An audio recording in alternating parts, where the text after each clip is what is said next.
Ya, Bapak Ibu, kita akan mempersiapkan hati dan pikiran kita untuk mendengarkan firman Tuhan yang hari ini akan dibawakan oleh gembala kita, Pastor Joseph Paul Zhang, dengan judul Injil hanya bagi orang miskin. Iya, tapi sebelumnya kita akan membaca ayat Alkitab. Saya mohon kesiapannya untuk para lektor, untuk Bu Veronica dan juga Pak Kasianus Dino bisa mempersiapkan diri. Untuk Bu Veronica, bacaannya terambil dalam Mazmur 73 ayat 1 sampai 28. Juga untuk Pak Kasianus di Matius 11 ayat 1 sampai 30. Ya, itu tadi. Tapi sebelumnya kita akan berdoa firman Tuhan terlebih dahulu dan dipimpin oleh Pak Apeng. Silakan Pak Apeng. Ya, Bapa yang berada dalam doa yang surga, saat ini kami akan firman-Mu, berfirman dengan hamba-Mu Pastor Paul, urasi dia, pakai dia Tuhan, oleh firman yang diusahakannya membuat kami lebih mengerti akan perintah Engkau, boleh menjadikan rema di dalam hidup kami. Tolong kami Tuhan, berarti juga para lektor yang membacakan firman, biar firman ini boleh melekat di dalam hati kami dan kami boleh menjadi pelaku firman. Di dalam nama Tuhan Yesus Kristus, kami boleh berdoa dan bersyukur. Amin. Ya, terima kasih Pak Apeng. Maaf sebelumnya untuk Pak Kasianus, bacaannya terambil dalam Lukas 4. Ya, maaf bisa diganti di Lukas 4 ya Pak Kasianus. Ya, terima kasih. Silakan Bu Vero. Mazmur 73 ayat 1 sampai 28. Mazmur Asaf. Sesungguhnya Allah itu baik bagi mereka yang tulus hatinya, bagi mereka yang bersih hatinya. Tetapi aku sedikit lagi, maka kakiku terpeleset. Nyaris aku tergelincir. Sebab aku cemburu kepada pembual-pembual, kalau aku melihat kemujuran orang-orang fasik. Sebab kesakitan tidak ada pada mereka, sehat dan gemuk tubuh mereka. Mereka tidak mengalami kesusahan manusia, dan mereka tidak kena tulah seperti orang lain. Sebab itu, mereka berkalungkan kecongkakan dan berpakaian kekerasan. Karena kegemukan, kesalahan mereka menyolok, hati mereka meluap-luap dengan sangkaan. Mereka menyindir dan mengata-ngatai dengan jahatnya. Hal pemerasan dibicarakan mereka dengan tinggi hati. Mereka membuka mulut melawan langit, dan lidah mereka membual di bumi. Sebab itu orang-orang berbalik kepada mereka, mendapatkan mereka seperti air yang berlimpah-limpah. Dan mereka berkata, bagaimana Allah tahu hal itu adalah pengetahuan pada Yang Maha Tinggi? Sesungguhnya itulah orang-orang fasik. Mereka menambah harta benda dan senang selamanya. Sia-sia sama sekali aku mempertahankan hati yang bersih dan membasuh tanganku, tanda tak bersalah. Namun sepanjang hari aku kena tulah dan kena hukum setiap pagi. Seandainya aku berkata, aku mau berkata-kata seperti itu, maka sesungguhnya aku telah berkhianat kepada angkatan anak-anakmu. Tetapi ketika aku bermaksud untuk mengetahuinya, hal itu menjadi kesulitan di mataku, sampai aku masuk ke dalam tempat kudus Allah dan memperhatikan kesudahan mereka. Sesungguhnya di tempat-tempat licin kau taruh mereka, kau jatuhkan mereka sehingga hancur. Betapa binasa mereka dalam sekejap mata, lenyap, habis oleh karena kedahsyatan. Seperti mimpi pada waktu terbangun ya Tuhan, pada waktu terjaga, rupa mereka kau pandang hina. Ketika hatiku merasa pahit, dan buah pinggangku menusuk-nusuk rasanya. Aku dungu dan tidak mengerti, seperti hewan aku di dekatmu. Tetapi aku tetap di dekatmu. Engkau memegang tangan kananku. Dengan nasihatmu, engkau menuntun aku. Dan kemudian engkau mengangkat aku ke dalam kemuliaan. Siapa gerangan ada padaku di surga selain engkau? Selain engkau, tidak ada yang kuingini di bumi. Sekalipun dagingku dan hatiku habis lenyap, gunung batuku dan bagianku tetaplah Allah selama-lamanya. Sebab sesungguhnya, siapa yang jauh daripadamu akan binasa. Kau binasakan semua orang yang berzinah dengan meninggalkan engkau. Tetapi aku suka dekat pada Allah. Aku menaruh tempat perlindunganku pada Tuhan Allah, supaya dapat menceritakan segala pekerjaannya.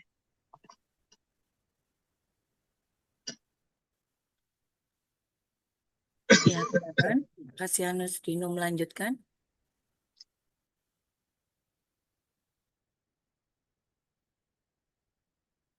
Yesus yang penuh dengan Roh Kudus, Lukas pasal 4. Yesus yang penuh dengan Roh Kudus kembali dari Sungai Yordan lalu dibawa oleh Roh Kudus ke padang gurun. Di situ ia tinggal 40 hari lamanya dan dicobai iblis. Selama di situ ia tidak makan apa-apa dan sesudah waktu itu ia lapar. Lalu berkatalah iblis kepadanya, "Jika engkau anak Allah, suruhlah batu ini menjadi roti." Jawab Yesus kepadanya, "Ada tertulis, manusia hidup bukan dari roti saja." Kemudian ia membawa Yesus ke suatu tempat yang tinggi, dan dalam sekejap mata ia memperlihatkan kepadanya semua kerajaan dunia. Kata iblis kepadanya, "Segala kuasa itu serta kemuliaannya akan kuberikan kepadamu, sebab semuanya itu telah diserahkan kepadaku, dan aku memberikannya kepada siapa saja yang kukehendaki.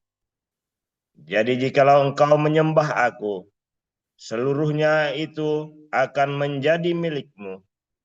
Tetapi Yesus berkata kepadanya, "Ada tertulis, engkau harus menyembah Tuhan Allahmu, dan hanya kepada Dia sajalah engkau berbakti."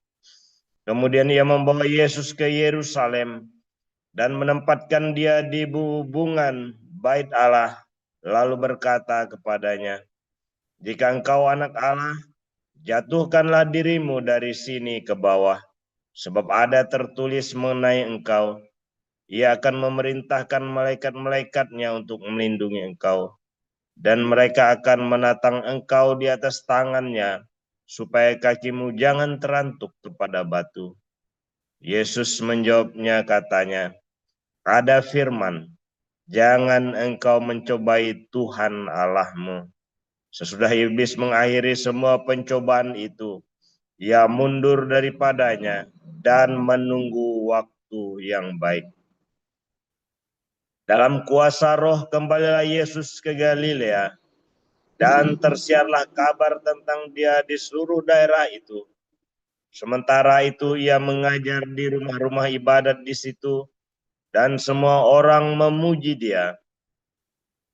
Ia datang ke Nazaret tempat ia dibesarkan, dan menurut kebiasaannya pada hari Sabat, ia masuk ke rumah ibadat lalu berdiri hendak membaca dari Alkitab. Kepadanya diberikan kitab Nabi Yesaya, dan setelah dibukanya, ia menemukan nas di mana ada tertulis, "Roh Tuhan ada padaku, oleh sebab ia telah mengurapi aku untuk menyampaikan kabar baik kepada orang-orang miskin, dan ia telah mengutus aku untuk memberitakan pembebasan kepada orang-orang tawanan dan penglihatan bagi orang-orang buta, untuk membebaskan orang-orang yang tertindas, untuk memberitakan tahun rahmat Tuhan telah datang. Kemudian ia menutup kitab itu, memberikannya kembali kepada pejabat, lalu duduk, dan mata semua orang dalam rumah ibadat itu tertuju kepadanya. Lalu ia memulai mengajar mereka, katanya, pada hari ini genaplah nas ini sewaktu kamu mendengarnya. Dan semua orang itu membenarkan dia, dan mereka heran akan kata-katanya yang indah yang diucapkannya. Lalu kata mereka, bukankah ia ini anak Yusuf? Maka berkatalah ia kepada mereka, tentu kamu akan mengatakan pepatah ini kepadaku, hai tabib, sembuhkanlah dirimu sendiri, perbuatlah di sini juga, di tempat asalmu ini, segala yang kami dengar yang telah terjadi di Kapernaum. Dan katanya lagi, aku berkata kepadamu, sesungguhnya tidak ada nabi yang dihargai di tempat asalnya. Dan aku berkata kepadamu, dan kataku ini benar, pada zaman Elia terdapat banyak perempuan janda di Israel, ketika langit tertutup selama 36 bulan, dan ketika bahaya kelaparan yang hebat menimpa seluruh negeri. Tetapi Elia diutus bukan kepada salah seorang dari mereka, melainkan kepada seorang perempuan janda di Sarpat di tanah Sidon. Dan pada zaman Nabi Elisa, banyak orang kusta di Israel, dan tidak ada seorang pun dari mereka yang ditahirkan, selain daripada Naaman, orang Syria itu. Mendengar itu sangat marahlah semua orang yang di rumah ibadat itu. Mereka bangun lalu menghalau Yesus keluar kota, dan membawa dia ke tebing gunung, tempat kota itu terletak, untuk melemparkan dia dari tebing itu. Tetapi ia berjalan lewat dari tengah-tengah mereka lalu pergi. Kemudian Yesus pergi ke Kapernaum, sebuah kota di Galilea, lalu mengajar di situ pada hari-hari Sabat. Mereka takjub mendengar pengajarannya, sebab perkataannya penuh kuasa. Di dalam rumah ibadat itu ada seorang yang kerasukan setan, dan ia berteriak dengan suara keras, hai engkau, Yesus orang Nazaret, apa urusanmu dengan kami? Engkau datang hendak membinasakan kami? Aku tahu siapa engkau, yang kudus dari Allah. Tetapi Yesus menghardiknya, katanya, diam, keluarlah daripadanya. Dan setan itu pun menghempaskan orang itu ke tengah-tengah orang banyak, lalu keluar daripadanya dan sama sekali tidak menyakitinya. Dan semua orang takjub, lalu berkata seorang kepada yang lain, katanya, alangkah hebatnya perkataan ini, sebab dengan penuh wibawa dan kuasa ia memberi perintah kepada roh-roh jahat, dan mereka pun keluar. Dan tersebarlah berita tentang dia kemana-mana di daerah itu. Kemudian ia meninggalkan rumah ibadat itu dan pergi ke rumah Simon. Adapun ibu mertua Simon demam keras, dan mereka meminta kepada Yesus supaya menolong dia. Maka ia berdiri di sisi perempuan itu, lalu menghardik demam itu, dan penyakit itu pun meninggalkan dia. Perempuan itu segera bangun dan melayani mereka. Ketika matahari terbenam, semua orang membawa kepadanya orang-orang sakitnya yang menderita bermacam-macam penyakit. Ia pun meletakkan tangannya atas mereka masing-masing dan menyembuhkan mereka. Dari banyak orang keluar juga setan-setan sambil berteriak, engkau adalah anak Allah. Lalu ia dengan keras melarang mereka dan tidak memperbolehkan mereka berbicara, karena mereka tahu bahwa ia adalah Mesias. Ketika hari siang, Yesus berangkat dan pergi ke suatu tempat yang sunyi. Tetapi orang banyak mencari dia lalu menemukannya dan berusaha menahan dia supaya jangan meninggalkan mereka. Tetapi ia berkata kepada mereka, juga di kota-kota lain, aku harus memberitakan Injil Kerajaan Allah, sebab untuk itulah aku diutus. Dan ia memberitakan Injil dalam rumah-rumah ibadat di Yudea. Demikian pembacaan. Iya, Bapak Ibu, demikian bacaan ayat Alkitab hari ini. Terima kasih untuk lektor kita.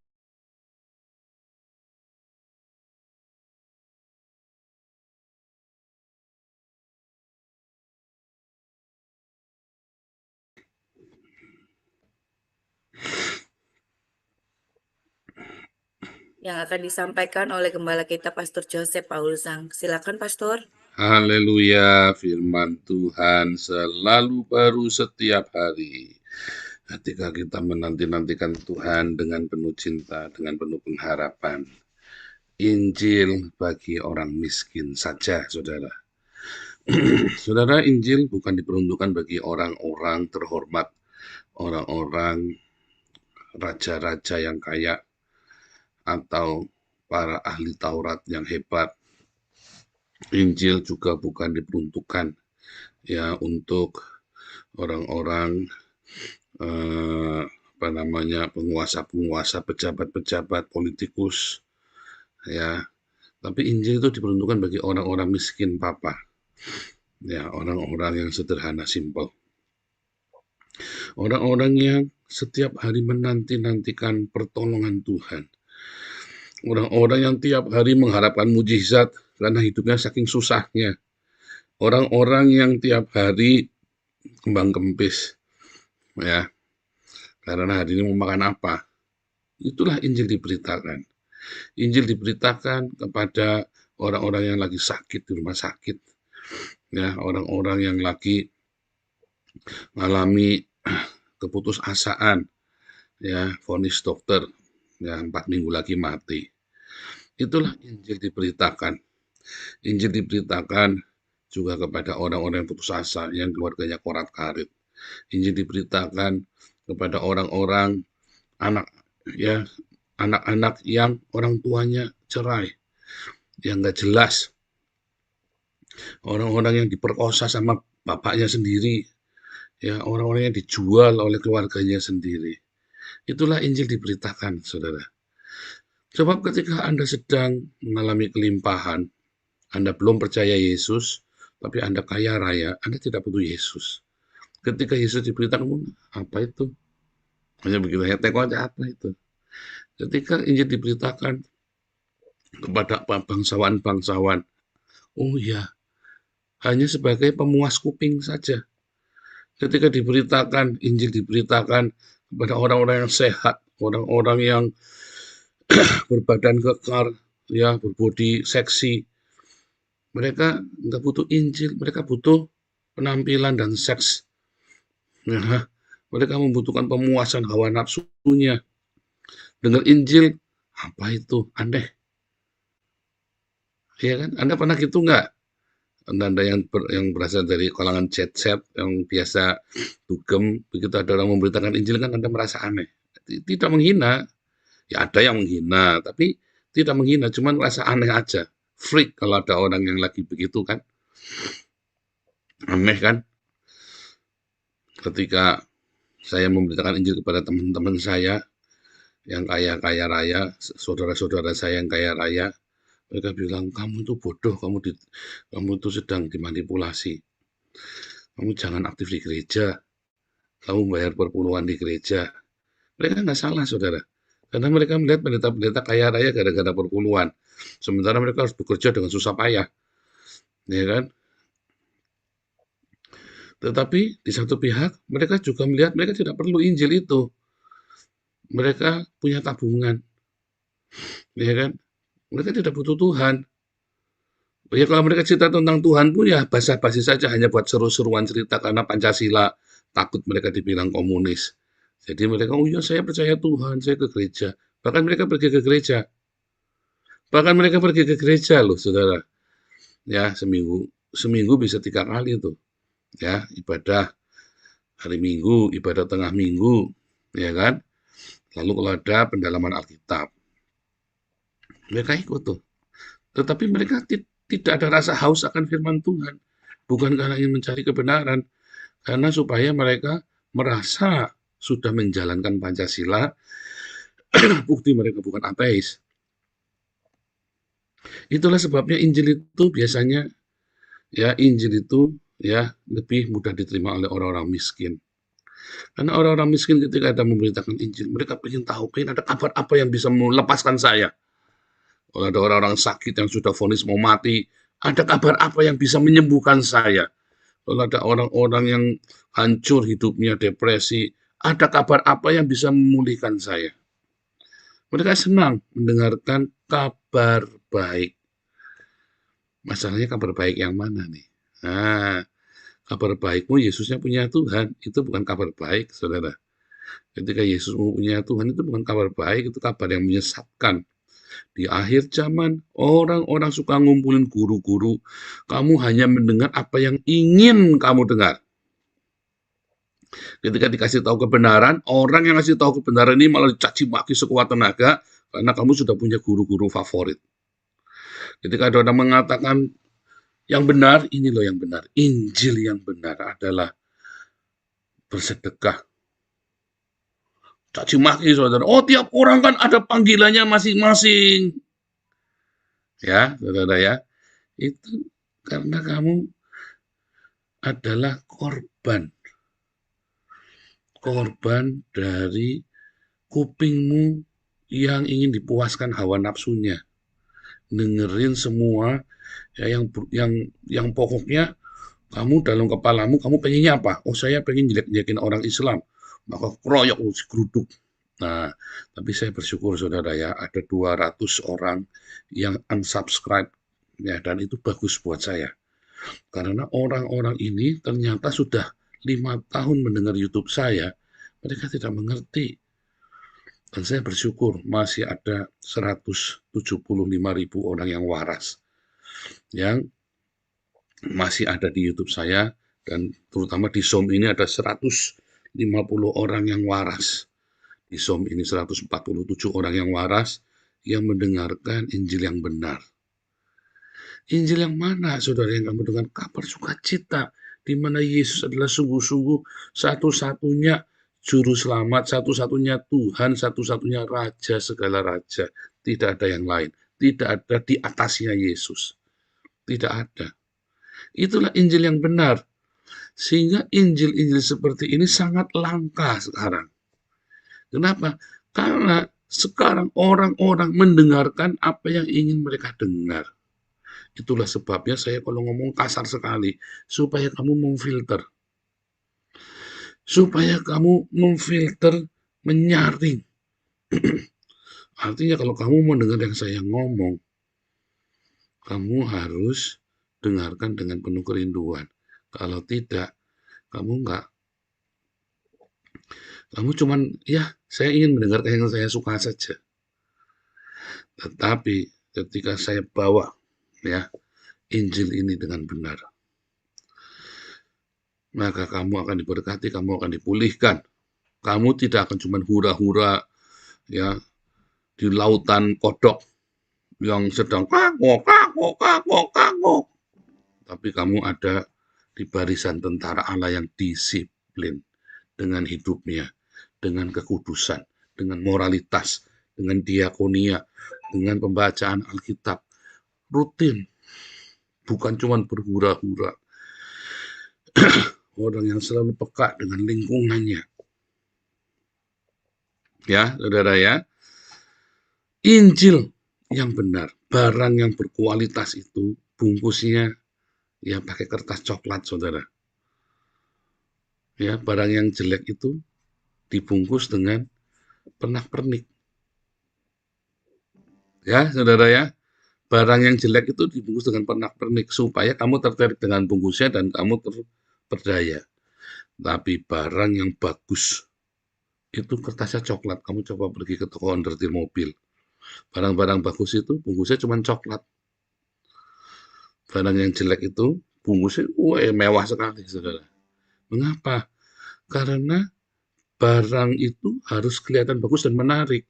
Sementara kalau barang bagus sudah mahal, supaya murah bungkusnya, saudara. Supaya bungkusnya dikasih murah. Jangan lagi bungkusnya tambah mahal lagi. Udah kasih cuman box coklat aja. Ya, kertas coklat atau box coklat di wrapping. Udah. Ya kan? Supaya jangan jadi mahal. Karena bungkusnya juga lebih mahal juga. Nah, kalau Anda beli barang murah, bungkusnya itu modalnya, saya kan pernah impor itu ya, bukan impor, mainan barang impor, palsu, onderdil mobil. Nah, dulu kita keliling seluruh Jawa, saudara ya. Kita dulu keliling seluruh Jawa. Harga kemasannya itu kita beli sama harga modal onderdilnya itu hampir sama, saudara. Ya, itu hampir sama.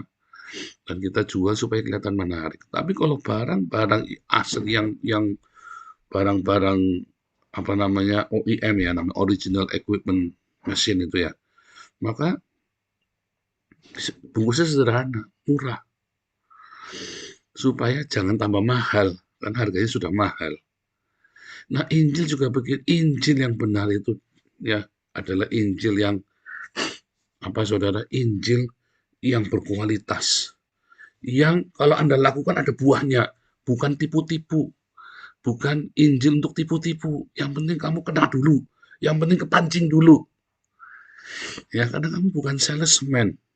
Kalau kamu suka Injil yang seperti itu, weh, cilaka kamu, saudara. Yang penting kepancing dulu. Kamu tahu, yang suka begitu, itu sales yang suka bohongin, saudara. Yang penting kepancing dulu masuk. Pemberitaan Injil, bukan pancingan. Injil yang benar, bukan Injil pancingan, saudara. Murah sekali ya. Injil itu diberikan bagi orang miskin, tetapi tidak murahan seperti itu, saudara. Ya, hina sekali kamu kalau memberitakan Injil dengan cara begitu, yang penting masuk dulu. Yesus memberi makan 5.000 orang. Setelah itu yang 5.000 ini dikatai dengan keras sekali sampai mereka diusir. Lalu sisa yang 12, kenapa kamu nggak pergi juga? Ditanyain, kenapa kamu nggak pergi juga? Ya, saudara ya, 5.000 orang diusir sama Yesus. Kamu tidak ingin sungguh-sungguh mendengarkan Injil. Ya, ahli-ahli Taurat dihardik sama Yesus. Dihardik, saudara. Itu pun Nikodemus datang. Dihardik itu pun Yusuf Arimatea datang. Dihardik sedemikian rupa, saudara. Begitu kerasnya perkataan Yesus. Siapakah yang sanggup menerima perkataan ini, kata orang-orang Yahudi. Ya, apalagi orang-orang Saduki. Sesat kamu, nggak ngerti firman Tuhan. Sesat. Dibilang sesat, saudara. Terlalu keras. Tetapi bagi orang-orang miskin, orang-orang yang sudah vonis mati, orang-orang yang sudah hancur hidupnya, perkataan Yesus itu begitu mengena di hati. Iya benar. Orang-orang yang lagi miskin, ya dia tidak akan mudah terperdaya. Orang lagi susah hidupnya. Dia tuh sudah terbiasa dengar omongan-omongan manis yang membuai-buai. Ujung-ujungnya paling racun juga. Capek dibohongin sama salesman. Capek dibohongin dengan segala macam bulan promosi. Dengan iming-iming janji sorga dari para pendeta dan politikus. Tetapi orang-orang yang miskin kritis, saudara ya. Saya tuh kalau pergi ke desa, saya ngecap, saudara ya, ini pupuk yang paling bagus nih. Ya, pupuk ini yang paling bagus, pestisida ini paling bagus, ya. Orang petani-petani udah bisa dibohongin. Ya, sudahlah, kesana dulu saja. Nggak mau, saudara. Jadi kamu kesana dulu saja. Suruh orang yang kaya-kaya itu suruh pakai dulu, kalau dia mau ya kita lihat dulu. Itu udah bisa dibohongin, panen gagal. Emang kalau ini saya pakai beli punya kamu, terus kalau panennya gagal kamu nanggung. Udah capek. Ya kan? Tapi Ada orang-orang yang nggak banyak ngomong, masuk dia nggak usah banyak ngecap, langsung tanam, ya pakai, udah berapa kali, sukses. Ini nggak main-main ini, 1 orang, 2 orang, akhirnya seluruh desa itu pakai produk saya. Nggak usah banyak ngomong, tunjukkan buahnya. Kamu banyak ngomong, ya kan capek, saudara.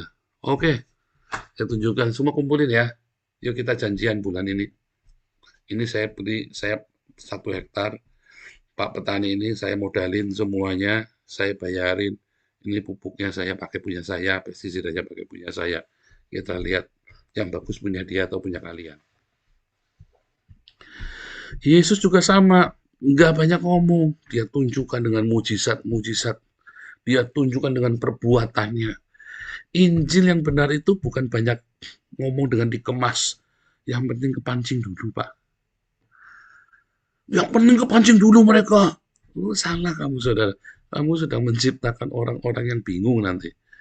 Di komunitas kita, saya memberitakan Injil yang benar. Dulu ada orang yang mungkin kepancing dulu. Nggak ada bisa begitu, nggak bisa. Mau terima, nggak mau ya sudah. Injil kita nggak murahan kayak gitu. Oh, Pak Paul nggak tahu cara memberitakan Injil. Kundulmu Pak yang nggak tahu cara memberitakan Injil. Kamu masih pakai popok, saya sudah teriak-teriak di pinggir jalan memberitakan Injil. Ya, banyak orang suka bilang, Pak Paul tidak tahu cara memberitakan Injil. Kamu sudah baptis berapa orang?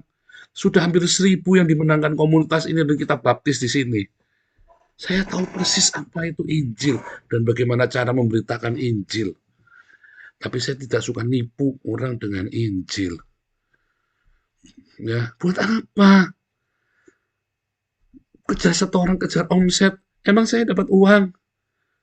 Emang kalian di sini 150 orang setoran sama saya? Emang yang 700 orang itu setoran kasih uang ke saya? Enggak kan? Malah saya keluar uang. Malah semua donasi dari sini kan buat mereka. Ini buat apa? Itu loh, saudara. Maka Injil yang bagi orang miskin ini yang diterima dengan realistis. Orang kalau sakit nggak mau kata-kata manis. Udahlah tenang, obat ini pasti hebat. Udah, nggak mau. Cari yang benar mahal pun aku telan. Cari yang orang kalau sudah mau mati, ayo pergi ke dokter mana? Cari yang benar, nggak semua ditabrak. Kalau masih sehat sakit, semua ditabrak, saudara. Ini kelihatannya hebat tuh, rame tuh. Kita ke sana yuk. Ini kelihatannya sana tuh, tapi terkenal tuh. Wah, lihat tuh Andi Simon. Oh, lihat tuh, nggak ada yang sembuh, saudara. Tapi kalau orang sudah benar-benar sekarat,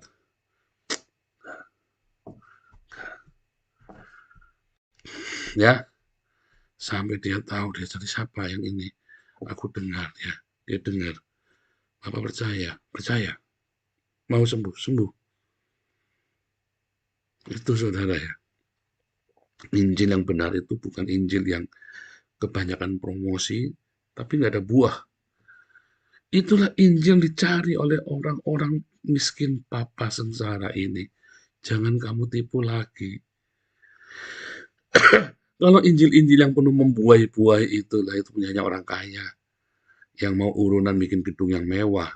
Tapi Injil bagi orang miskin, kabar kebaikan, kabar baik, kabar sukacita bagi orang miskin adalah Injil yang apa saudara? Yang realistis. Yuk kita bagi sembako. Siapa di sini yang kurang makan? Siapa di sini yang belum bayar sekolah? Siapa di sini yang nggak bayar kontrakan, nggak bisa bayar kontrakan? Itu Injil yang sederhana. Injil yang praktis, nyata. Wah, dengan segala macam ya, saudara ya. Dengan segala macam keindahan, manis kata, lemah lembut, licin mulutnya. Saya enggak, bangsat. Udah enak kan, saudara kan? Tapi duitnya keluar. Saudara suka punya bos yang mana, saudara? Saya suka tanyakan sama kalian ya. Kalian suka punya bos yang kalau di rumah bilang bangsat, asu, tapi gajiannya kamu sekali gajian itu marung 15 juta, 20 juta. Ini Bulusi nih. Bulusi suka punya bos yang suka bilang lancau, tapi gajiannya sekali gajian ya 15 juta, 20 juta. Apa suka bos yang halus, tapi gajinya cuma 4 juta. Saya nggak mau punya bos halus gajinya 4 juta, saudara. Mendingan dia tiap hari ngomong lancau, apa tak tutup dikit, saudara. Ya bangsat, ya kan, fuck you, bastard. Tapi gajinya 15 juta, 20 juta. Saya pernah punya bos yang halus, teman saudara ya. Gajinya doremi, saudara, sampai capek saya kerja. Apa, mau naik pesawat, saudara ya. Naik pesawat saja, saudara ya. Jangan naik Garuda, naiknya Asia Air. Bayangin, saudara, saya 1 bulan naik pesawat bisa 5 kali pergi, berarti 10 kali 1 bulan itu. Naiknya Asia Air sempit tuh, sampai pengen muntah ya kalau naik pesawat itu ya. Begitu saya mau pergi, begitu sampai bandara, deket nyium baunya saja udah mau muntah saya tuh. Sampai mau muntah saya nyium baunya pesawat itu ya, Asia Air itu ya. Kan bau kulitnya kan tajam sekali tuh kan Asia Air tuh kan. Entah baunya tuh nggak enak banget itu. Udah gitu kayak kulitnya kan pantas atas duduknya tegak banget begitu ya. Aduh nggak enak banget itu. Sampai bilang mau pergi, aduh akhirnya udahlah. Budgetnya berapa? Kasih budget aja, saya tak naik Garuda sendiri. Saya tak bayar sendiri saja. Sampai akhirnya gitu saya, saudara, saking nyerahnya. Akhirnya saya kalau pergi saya naik Garuda, bayar sendiri. Nah, sampai sebegitu loh saya dulu, saudara, saking bosnya pelitnya minta ampun, saudara. Saya pernah ngalamin tuh. Gajinya kecil, bonusnya nggak keluar. Tapi saya pernah punya bos yang kalau meeting, saudara ya, itu proyektor dilempar, saudara. Wah, ngamuk lancau, dia bilang begitu, saudara ya.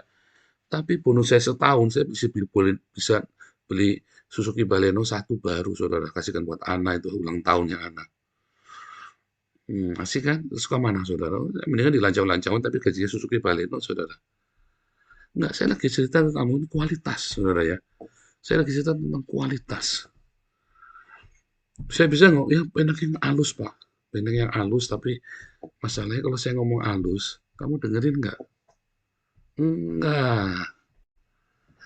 Ketika saya ngomong halus, kalau kamu tidak berdiakoni ya gereja-gereja, masuk neraka kamu.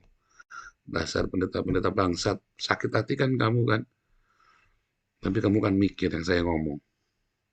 Karena kamu sudah tidak dalam satu proses bisa diomongin dengan halus. Kamu satu proses, kamu harus dimarahin. Binatang seperti binatang, bebal, sudah bebal. Orang Kristen di Indonesia ini sudah bebal, saudara.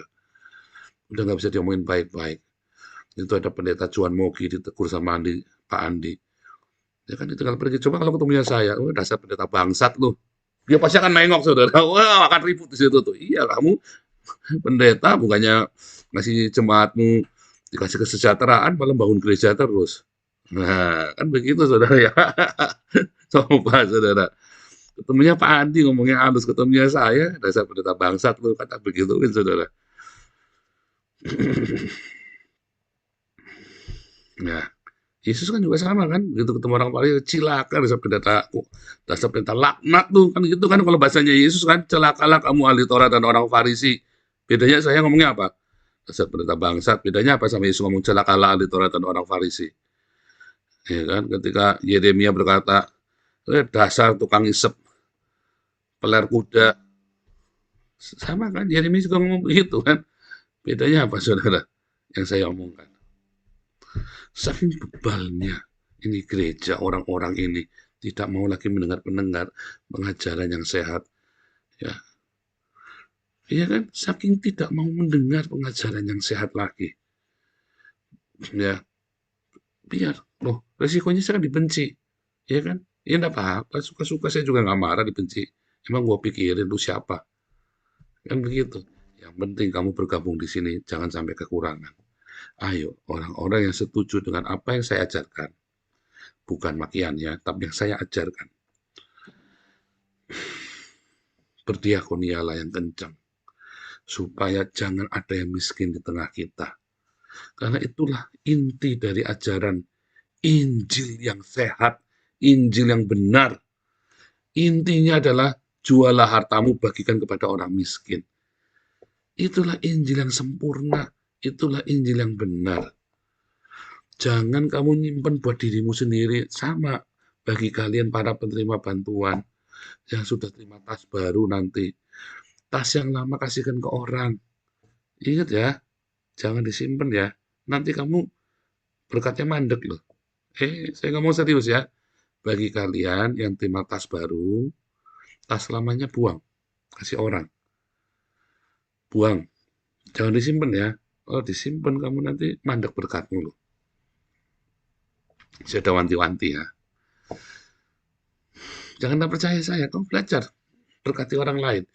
Sepatu yang masih bagus, tas yang masih bagus, kasihkan orang. Ya, kamu kan terima tas yang baru, sepatu yang baru, tumbler yang baru. Ya, kalau misalnya nih, ternyata ada lagi yang ngasih. Tuh kamu dapat 2, kasihkan 1 ke orang.